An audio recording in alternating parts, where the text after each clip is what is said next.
Paano ko nga ba nagagawa ang ganitong mga video katulad nito? Halimbawa ito, punta tayo sa Facebook, pindutin natin itong muka, at dito mapapadpad tayo dito sa wall ko.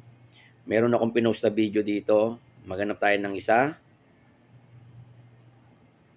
Ito po kasi ay isang katanungan sa akin ni Ma'am Rosminda na siguro gusto niyang matuto na paano gumawa ng ganitong mga content.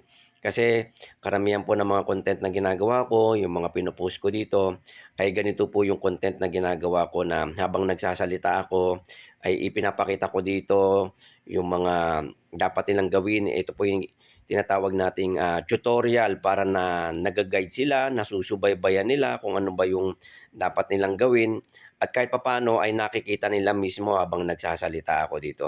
Actually ma'am, ito po ay isang application lang na dinownload ko at kung gusto nyong matuto ay pwede nyo ring i-download itong isang application na ito katulad po nito.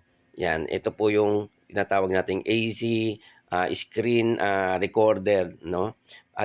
Dito po ay nakapag-download na ako ng AC screen recorder pero kung gusto niyo po mag-download, pasok lang kayo dito sa Play Store at dito po ay punta kayo sa search, i-type nyo lang po AZ. AZ.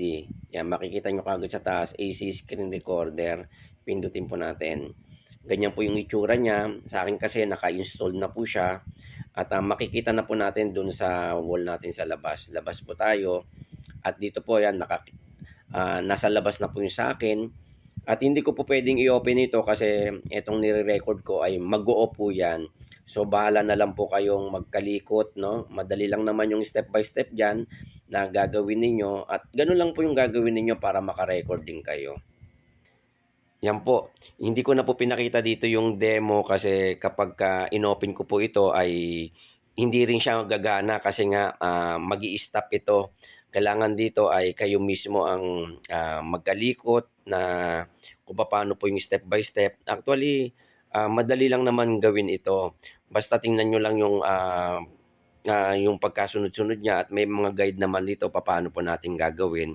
At dito po, habang nagsasalita po kayo dito, ay pwede nyong i-record katulad ng ginagawa ko, no? Pwede nyong i-on, no? Yung recorder para makikita kagad yung bawat video na ginagawa nyo dito sa cellphone ninyo ay automatic na marirecord na po siya.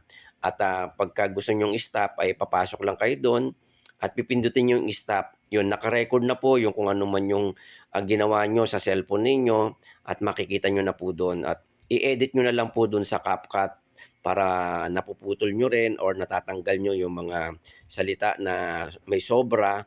At madali lang pong gawin ito kasi makakatulong po kasi ito pagka kayo po'y gumawa ng content.